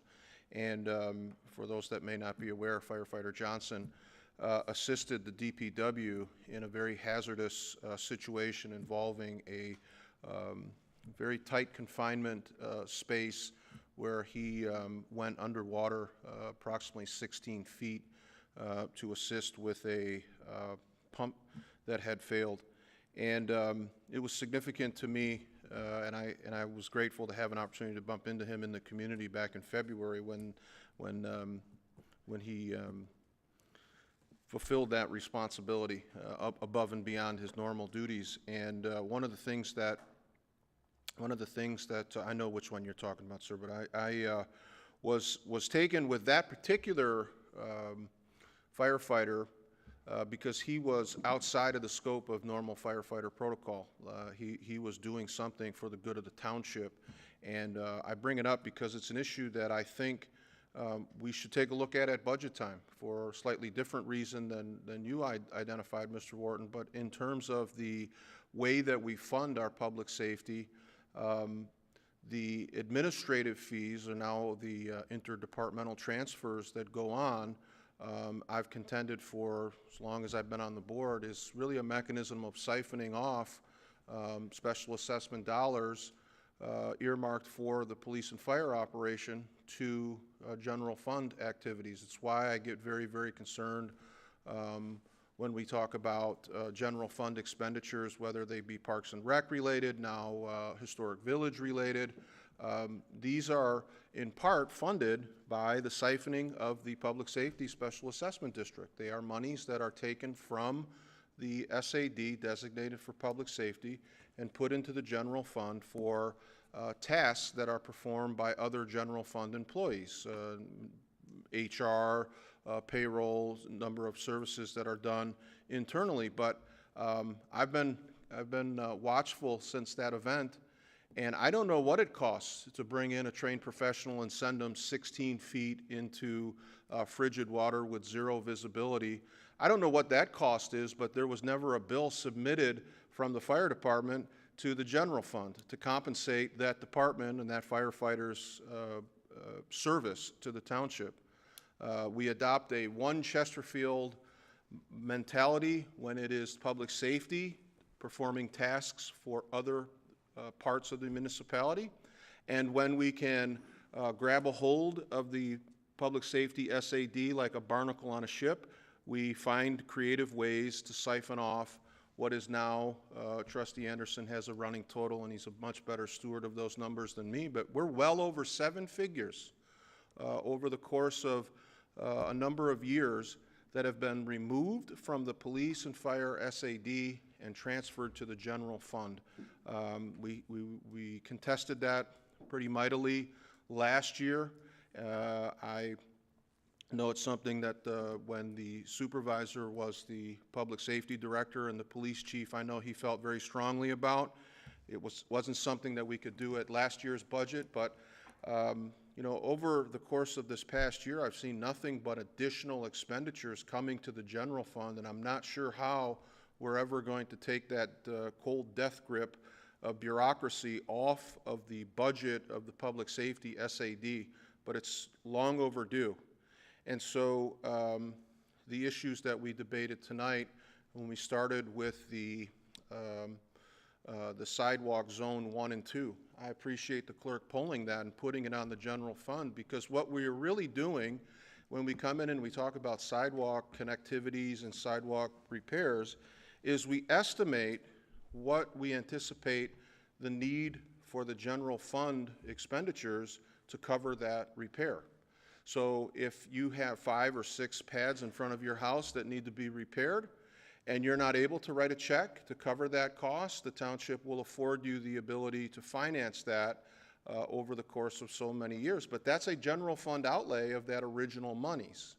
So when we're talking about the dollars associated with this sidewalk repair, I'd like to know what we anticipate coming out of the general fund for that, because it seems that all dollars now in the general fund are in some way subsidized by the police and fire SAD. We'll find out at budget time if we have finally decided to remove that, because there isn't a reciprocity when it comes to public safety providing services for the rest of the township, only monies coming out of public safety into the general fund. So whether we're talking about a cabin floor and the $20,000 isn't going to break the bank, but the precedence that it sets, because when we talked about it at last year's budget cycle, there's a reason that Josh wasn't able to get into that floor, because there's about 92 million other projects that are going on. So the triaging and the prioritization of what can be done and when. But if we're going to take on the responsibility of now the general fund is going to repair all buildings with no discussion about whether or not we alter the accessibility to a particular building, or we only say, well, it's broken and it's on our property, we have to fix it. There are other alternatives, which are to, one, know how much it's going to cost to maintain on an annual basis a park that size with buildings that are that old. It should be part of the general discussion every year, not a, oh, well, we got a floor, because as Trustee Anderson said, what about the floor in the schoolhouse? You know, I guarantee you Josh doesn't have the time to be under that floor making moisture, you know, assessments on the viability. It's on a emergency basis that these things are done, and that's not the most cost-effective way of managing your property.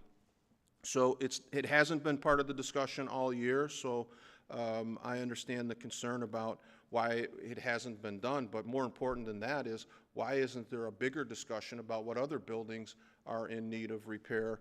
And the last couple of things I wanted to close on very briefly at the end of comments regarding a mailer that went after the library millage, the bus millage, and I think there was, well, I know that there was some information on there about cannabis. I did talk to the individual that sent that out. I'm not sure what political action committee that is. These things happen at campaign season, and there are oftentimes, you know, things that go out that don't have proper campaign finance. And I too have heard from a number of residents who were maybe interested in supporting some of that mailer, but more importantly, wanting to know who sent it and whose money is behind it. So perhaps that's something that will be taken up with campaign finance. And then lastly, I just wanted to say, you know, it's not my race. I'm not running for supervisor, and I don't take issue with anybody that goes to the podium that wants to talk, but I voted against the bond initiative. I don't think that we should be spending money for a system upgrade in a part of the township when we have other things. It's the same reason I was not in favor of looking at $900K for Brandenburg. I think that's part of, as Trustee Anderson alluded to, part of a bigger picture where you know, we'll see politicians out there next summer taking pictures with the bass tournament, and so that's going to be consistent with the shoreline rollout and massive publicity for every politician running for office, and that's just the way it goes. But I don't like to spend money on Brandenburg Park to bring in new things when we've neglected so many other things. And so, you know, getting our house in order with the things that we have out there and make sure that they're properly maintained seem to be a priority to me. So the boat ramp and $1 million potentially on that when we have other needs. But I think it's inappropriate. I listened very carefully, and I think it was inappropriate to make an allegation that you're putting a sewer in for your friends and campaign contributors. That's a tough one. You know, that's a tough one to, that's a very heavyweight allegation, and I disagree often with many of my fellow board members, but I don't think it's fair to assert that this is a, you know, quid pro quo. There's no evidence of that, and if you had it, it belongs with the FBI, not at this podium, because that's criminal. It's beneath you, and I wish you would just kind of take a look at when you're challenging specific ideas or decisions that you don't let the heat of the political race get to you to the point that you're saying things that you might not be proud of later on. There's no evidence to support any claims that the supervisor is connected to developers, and to make that allegation is baseless and irresponsible. And I wish you'd take a look at when you phrase those, how you phrase those. And also, typically these are public comments, and we've I think over the years given a very wide berth to people that want to make any kind of campaign for whatever race they may be in. If it involves a Chesterfield voter, it seems to have been fair game to go up and announce that you're running for this office or that office, whether it be countywide, local, so forth. But I appreciate, I don't often agree with everybody on this board, but I appreciate the supervisor, the way that you have allowed debate to go. You were even tonight apologetic, and when you thought that you had interrupted me, and we were in a fairly heated exchange. I think that's when good government happens, is when people are allowed to speak, even if it's not popular. And so you sat patiently and listened to everybody who had anything to say, including the name calling and that kind of thing. So I commend you for your handling of the meeting, and I'd just like to close with one final comment. I've been on this board, and I've known Trustee Demink for a long, long time, and I'm a little bit nervous about how he got up and left tonight. So if you can keep him in your thoughts and prayers, because something very serious is going on with him, and I know what his family means to him. So I was sorry to see him leave abruptly. I don't know what it is, but I wish him the best, as he would and has me over the years when my family was in crisis. So good luck to you, Mr. Demink. Trustee Lossberg. Thank you, Mr. Supervisor. I just want to bring public's attention to the Chesterfield Historical Society.org. That's Chesterfield Historical Society.org. If you go to that site, right on the first page, there's a button you can click to see a 3D type virtual tour of the entire village and the inside of all the buildings. So you can even see inside the log cabin that we were talking about tonight. Thank you. Thank you. Treasurer Elliott. Thank you, Mr. Supervisor. I believe you can also make donations at that website. You can't? Not yet. All right. We need to help them. We need to help them so that they can accept donations online. So anybody that wants to help and make donations and help the Chesterfield Historic Village have more success, contact either Kathy Vosberg or Hank Anderson. I'm sure they'll both be able to help point you in the right direction. There was just one comment I want to address. The cabin floor, it is my understanding that there was a contractor issue that kept that, I'm looking at Josh, I believe it was a contractor issue, staffing issues or something to that extent that I had heard that, that delayed that, and I believe there was a lot of contractor issues this year. So I think it's something to do with that, and I think a lot of the criticisms, without question, there was a lot of assumptions made and criticisms made, and I don't think those were fair. The other thing I wanted to mention is this firefighter, I remember this is the second time, Trustee Joseph, you mentioned it. The firefighter helped the water and sewer department, is that correct? It was the firefighter helped the water and sewer department? Yes. Okay. All right. So there was nobody, I must be missing the tie between the water, sewer department, public safety, and general fund on that argument. So the firefighter helped the water and sewer department. So I think if there was going to be billing by the fire department, it'd be to the water and sewer department. But maybe somebody can explain that to me if I'm missing something. Thank you. So I will tell you that I just happened to pull up the documents on year-to-date receipts that the treasurer's office handles. All of the online and all of the credit card payments. And this year, year-to-date, from the 1st of January, the treasurer's office has processed 2,283 credit card and online payments through that system for the tax collection, so 2,283, and we'd like to process more. For water and sewer collection, the Treasurer's Department has processed 19,615. So, a very large difference between the amount of work that the Treasurer's Office processes between, say, one department and the other. So we process, again, that's 2,283 tax receipts that are received versus the year-to-date 19,615 water and sewer. So as we start to think about administrative fees and the logic and reason behind them, and it's a very standard practice, and I've said that several times, as we start to approach that season, I do want people to be conscientious that there is quite a bit of work, that physical labor that is done, is supported by the general fund. That is something that the general fund will not be replaced if we don't have those administrative fees any longer, which we've had historically. So that's something to be very conscientious of. Thank you. Have a good day.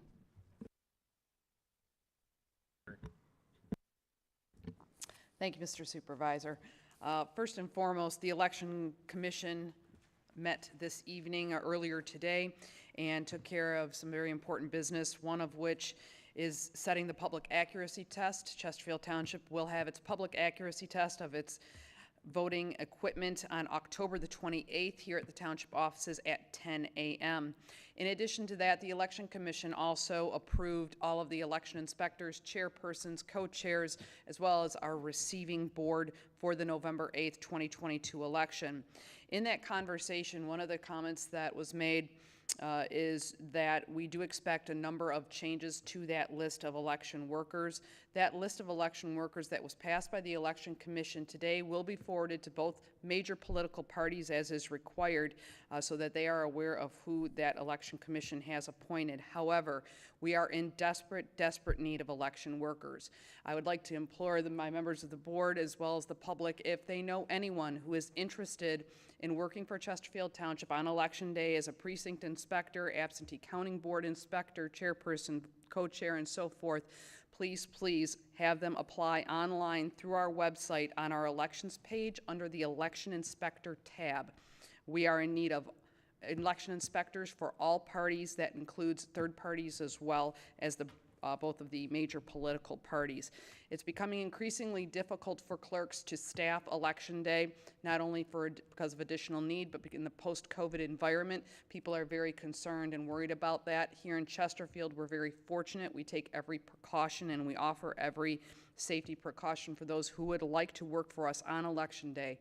Also, our Election Commission is very generous in that we are one of the few communities that actually pay to train election inspectors. So election inspectors will be trained. They will receive a certification that is good statewide for 2 years, and we pay for that. And so that makes us a bit unique among municipalities. So please pass that information on to anyone who is interested in working on Election Day. The pay scale can also be found on our website on the election page. Lastly, I would like to address the issue that we've been getting in the office quite a bit over the last couple of weeks. Since the last board meeting, absentee ballots were sent out. Over 9,000 absentee ballots have been sent out. And as people have been receiving their ballots and reviewing those things, we have been receiving many calls from the public asking for direction, particularly on the ballot proposals that appear there. And I just would like to make a statement to clarify why our staff is instructed to respond in the way that they are. And that is, each election cycle, our office receives many calls and questions regarding candidates and proposals appearing on election ballots. Clerk and election office staff always strive to be as helpful as possible to our voters. However, we are prohibited from providing any direction, opinion, or interpretation regarding the candidates and proposals that appear on the ballot. Protecting election integrity is critical, and we take every precaution to ensure that state and federal election laws are followed. In a public communication that is dated October 16, 2020, Michigan's Secretary of State Jocelyn Benson states, quote, "Campaigning activities are prohibited in areas where individuals are voting. During the 40 days prior to an election, voters have a right to obtain and return in person an absent voter ballot. Inside clerks' offices and satellite offices at which voters may receive, complete, and return absent voter ballots directly or indirectly making reference to an election, a candidate, or a ballot question is prohibited," end quote. In addition to that, Michigan election law MCL 168.932 states that a person present while an absent voter is voting, an absent voter ballot shall not suggest or in any manner attempt to influence the absent voter or how he or she should vote. Therefore, when you call our office and you ask, what does this proposal mean, this is why our staff cannot answer the question in any other manner than to direct you to the ballot language and instruct you to research on your own what that ballot proposal means. It is not that they don't want to be helpful, it's not that they're trying to be evasive, but because of the restrictions that they are under and the unique positions that they serve, they cannot give you any other answer. We know that this can be frustrating. It's confusing to many voters, and we ask for your understanding and cooperation. We encourage you to seek out the many resources that are available online or through qualified and trusted sources to evaluate and make decisions regarding candidates or ballot proposals. And I'd like to thank you very much again for your understanding and participation in our electoral process. We will do everything we can to assist you in any way possible as you request an absentee ballot, return your absentee ballot, accessing the process, where you need to vote on Election Day, when you can register, any other aspect of the election process that we can assist you in participating or facilitating, we'll be happy to do that. But please understand and be patient with us when we are asked those questions and why we respond the way that you do. Again, please, last-ditch attempt. Anyone knows anyone interested in serving as an election inspector, please have them contact our office. Thank you. Thank you, Clerk Berry. Just a few comments. In regards to the staffing comments at the fire department, Mr. Wharton, when you were hired as a part-time fireman, you were part of the growing staffing within the fire department. And when you started, the staff of the fire department was at 11. In this board's presentation over the past few years in regards to staffing, they have guaranteed staffing. Their minimum is 21, including the fire chief. They have grown exponentially, and they continue to grow. I'm not sure what your experience was while you were in the fire department, but it functioned fine. It is a model that we move forward with, and believe me, there is no fireman that is ever put in jeopardy, period. The fire chief doesn't allow it, public safety director doesn't allow it, so I'm not sure what you're referring to, but if the comments made that the fireman opened the deck gun on the top of the fire truck at a house fire, that's common.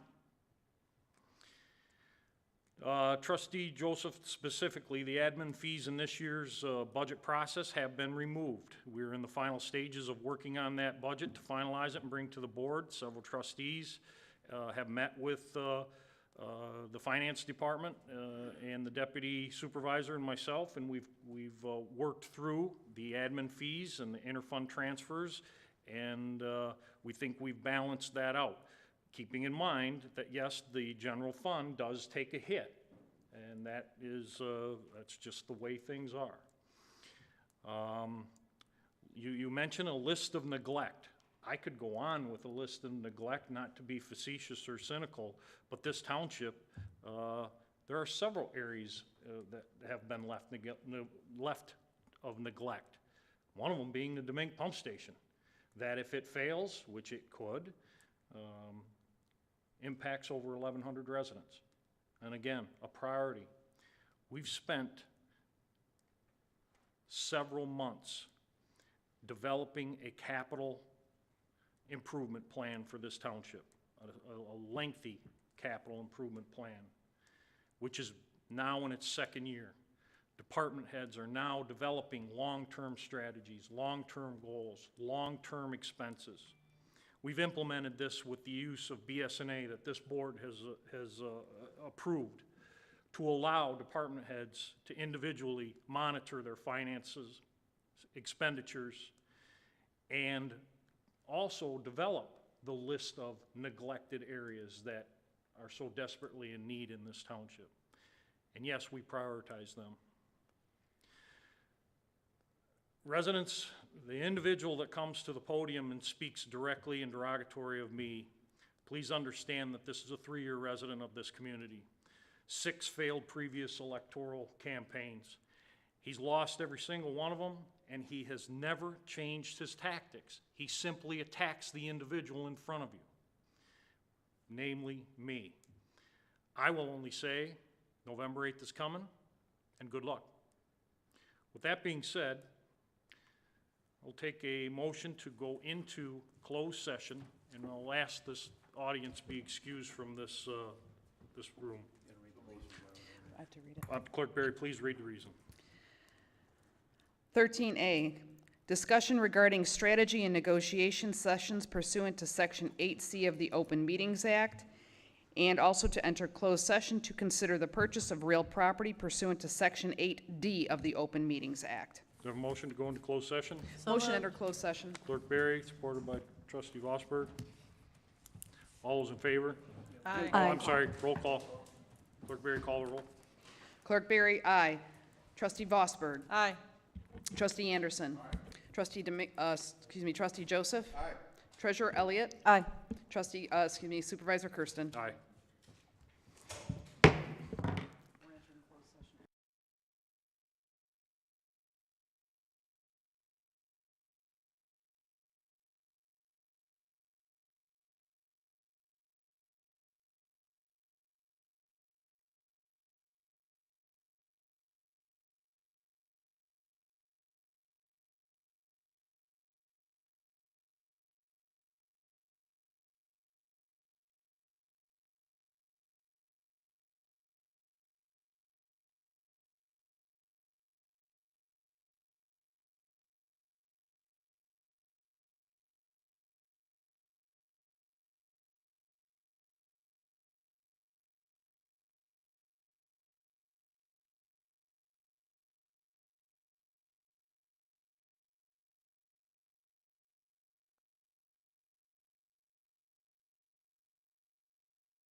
Do I have a motion to return to regular session? Motion to re-enter open session. Support. Motion by Clerk Berry, supported Treasurer Elliott.